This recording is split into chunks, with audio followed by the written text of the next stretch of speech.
Hello hi नमस्कार. तर सोमवारचा उपवास असतो माझा. मग त्यावेळेस मी देवळात गेले होते संध्याकाळी आणि मस्त देवाला अभिषेक केला आणि हळदी चंदनाचं लेपन वगैरे करून माझे हात किती छान दिसत होते ते दाखवत होते. मग घरी आले तर बघितलं पाऊस यायला लागला होता. खूप भारी वातावरण वाटत होतं बाहेर म्हणून बघत होते. माझे केस सगळे ओले होते त्याच्यामुळे मोकळे सोडून थांबले होते जरा सुकेल अशा आशेने. आणि मग नंतर म्हटलं बघा किती छान वातावरण झाले, बाहेर पाऊस पडतोय. मला भिजावंसं वाटत होतं पण म्हटलं नको, आत्ताच आंघोळ वगैरे झालेली आहे.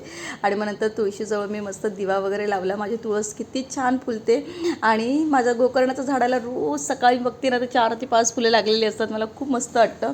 मग मी संध्याकाळी घरामध्ये छान असं धूपबत्ती केली.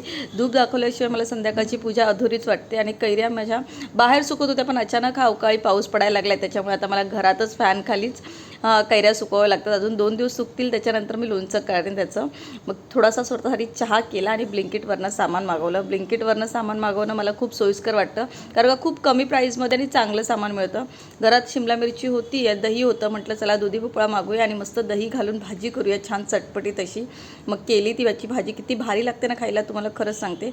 मग हे भजी जे मी केलेत ना, ही माझ्या मावशीची रेसिपी आहे, रंजना मावशी. हे उरलेला जो भात असतो ना त्याची भजी करायची असतात, माझी मावशीने सांगितलं होतं. आणि खरंच खूप खायला भारी आणि कुरकुरीत लागतात. त्याच्यानंतर बघू शकता मी भजी केलेत, वरण केले, भाजी केले, आंबे वगैरे कापलेले आहेत आणि असं सगळं ताट रेडी आहे जेवणासाठी. तर या सगळ्यांनी जेवायला.